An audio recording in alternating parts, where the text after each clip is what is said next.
Després he parlat de la reducció del reciclatge, ara amb aquesta taula rodona que l'hem anomenada Reparar. Tenim el plaer d'acollir Jorge Terrados Muñoz, investigador a l'Institut Mediterrani d'Estudis Avançats a Balears. Bona tarda.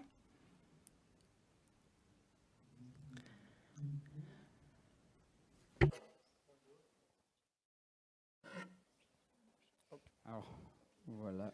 Bonjour. Bonjour. Bona tarda. Crec que arriba també el Mario Vizcarro Gianni. Gràcies, senyor Vizcarro, que ens presentarà el projecte Pescaneta des de Catalunya. Pauline Constantin, de l'Institut Marin du Creux du Roi. I finalment, des de Tunísia, Omar Aksharem, que també ens parlarà d'aquests diversos projectes. Pour commencer, on va pas traîner, je vous donne tout de suite la parole. Us cedeixo immediatament la paraula a Jorge Terrados. Vostè és investigador a l'Institut Mediterrani d'Estudis Avançats. Ens estem allunyant o no de Vostè és especialitzat en el que s'anomena la pradera de Posidònia. Coneixem molt bé aquí a la banda francesa. Ens pot explicar, sisplau, quines són les característiques i sobretot el seu caràcter indispensable en aquest Mediterrani? Sí, por supuesto. Sí, parlaré en castellà perquè el meu francès no és prou bo. I si els sembla dient, he preparat una presentació de PowerPoint curta. Me n'aniré aquí per veure-la millor, perquè aquella pantalla no està encesa i així els podré parlar millor.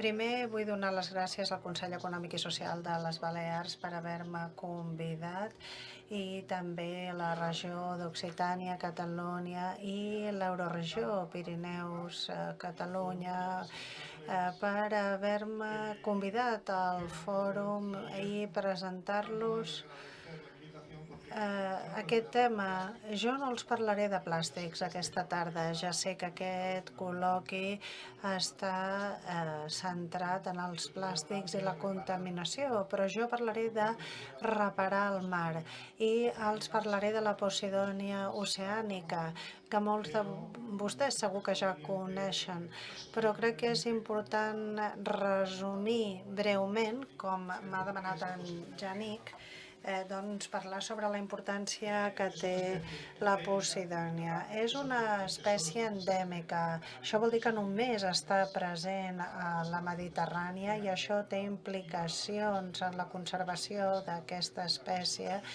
també en la conservació i protecció d'aquesta espècie a les zones costeres. La Posidònia crea extenses praderes en els fons marins, és un dels principals elements del fons submarí i pot ocupar una quarta part del fons, entre 0 i 50 metres de profunditat. És molt important aquesta capacitat de formar aquests prats i això està a la base de les funcions i serveis ecològics que aquests prats de Posidònia ens ofereixen.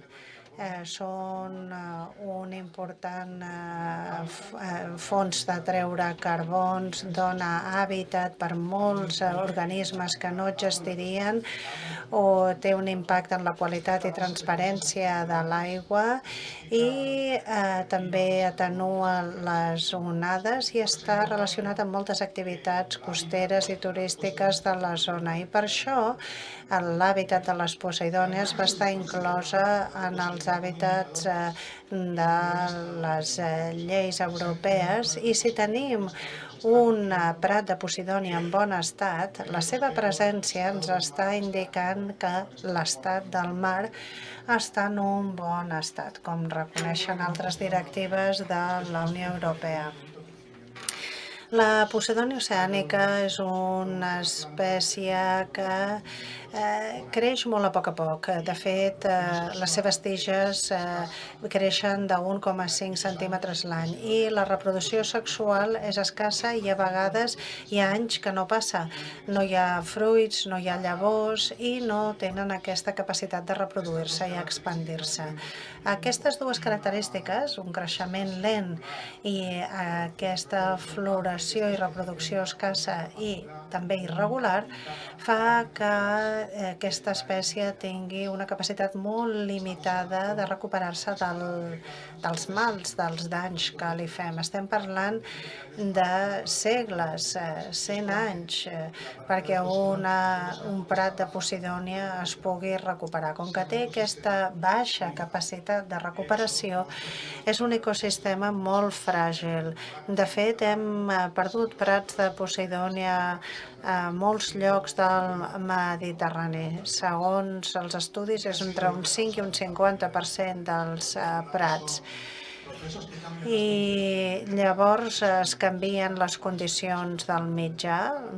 Això és perquè ha canviat el mitjà i llavors, o el medi, i llavors doncs, hi ha afluents de les dessaladores, de les instal·lacions agrícoles que han alterat el medi, o també hi ha algunes alteracions que han creat un dany directe a les posidònies, com per exemple les embarcacions recreatives, les línies de comunicació, d'electricitat. Tot això, a l'hora d'establir aquestes infraestructures al món marí, pot haver causat mal als prats de Posidònia. La recuperació natural d'aquests prats és molt lenta, per tant és difícil d'observar o en molts casos ni tan sols està passant.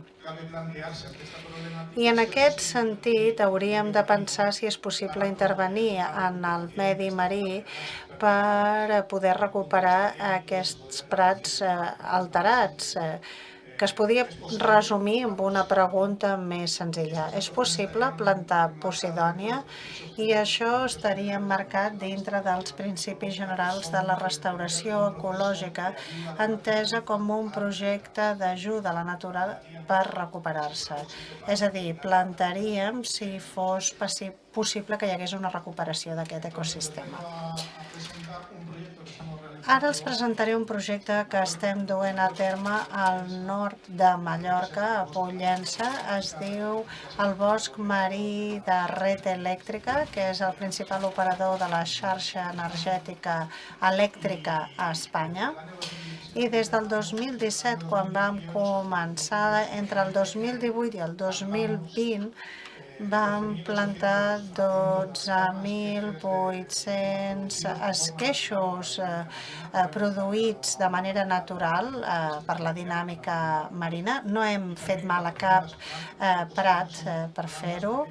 I després petites plantes de Posidònia ho hem plantat en 2 hectàrees de fons marí d'un prat que havia desaparegut en aquesta badia de Pollença. Estem al 2022 i ara mateix han passat 4 anys des de les primeres plantacions que es van fer i estem obtenint resultats molt bons, perquè tenim supervivència del material plantat de més del 95%.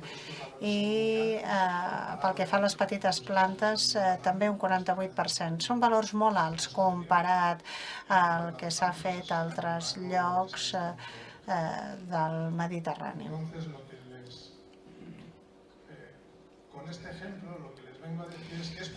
El que vull dir amb això és que és possible plantar la Posidònia. Hi ha altres casos d'exemple d'èxit a les costes de França i d'Itàlia.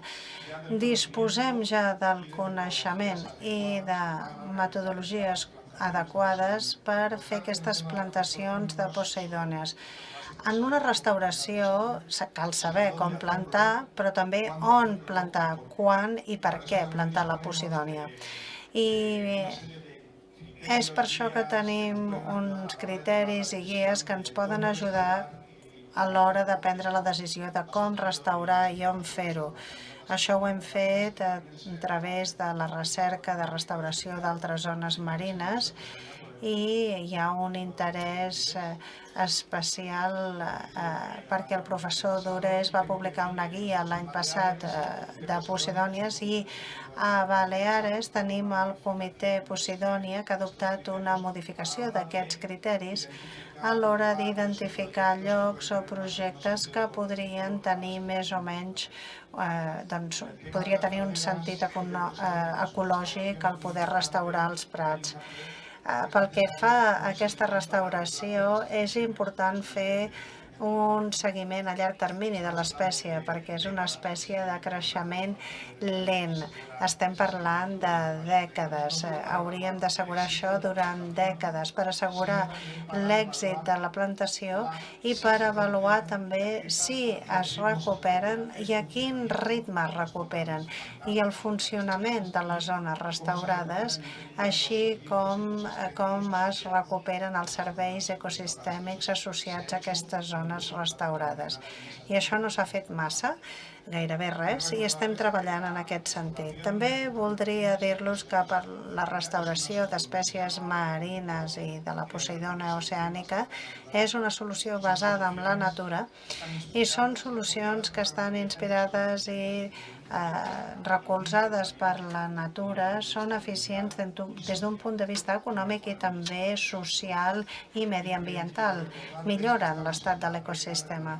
També estem a la dècada de les Nacions Unides de la restauració dels ecosistemes. No n'hi ha prou amb preservar, també hem d'intervenir activament per facilitar la recuperació d'ecosistemes que s'han degradat. També s'ha aprovat una proposta normativa del Parlament Europeu sobre la restauració de la natura i aquesta proposta de regulació inclou objectius i obligacions pels països membres. Els països membres han de redactar uns plans nacionals de restauracions d'ecosistemes marins, terrestres i he de dir que els prats de totes aquestes espècies marines també estan explícitament esmentats en aquests plans nacionals de restauració.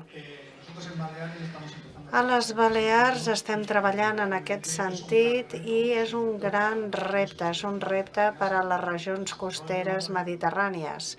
Parlo del desenvolupament, la construcció de tots aquests plans regionals de restauració que passen per integrar tots els elements necessaris que un d'aquests plans haurien de tenir. Això no només té a veure amb la disponibilitat del material per plantar, que és una limitació clau, perquè no sabem cultivar Posidònia com fem amb una reforestació a la terra, no podem anar a un hivernacle per aconseguir Posidònies. També tenim metodologies efectives per plantar la Posidònia, però hem de treballar amb la identificació i priorització dels llocs on es podria restaurar. És un mapejat de l'hàbitat, de l'estat també, si hi ha una mata morta, també tota aquesta captació de carboni associat a aquestes zones, perquè no tenim aquests dipòsits de carboni blaus a tot arreu. També hem de fer un mapa de les activitats humanes i els conflictes a la zona costera i podem incloure altres elements com la connectivitat entre diferents prats per veure a quins prats pot ser més fàcil o difícil la recuperació natural i també incloure els efectes del canvi climàtic i també l'escalfament del mar. I com això pot tenir un impacte si pot tenir més èxit a llarg termini plantar en un lloc com un altre. També hem d'incloure altres aspectes fonamentals com un seguiment a llarg termini i articular la participació de la societat, de tots els grups d'interès, que són tots els usuaris del medi marí i coster, i el finançament. Tot això són aspectes claus dels diferents plans nacionals i regionals que parlen sobre la restauració marina. penso que les zones costeres cada vegada són més conscients de la importància i la fragilitat d'aquests prats de Posidònia i estan més conscienciats pel que fa a la seva conservació.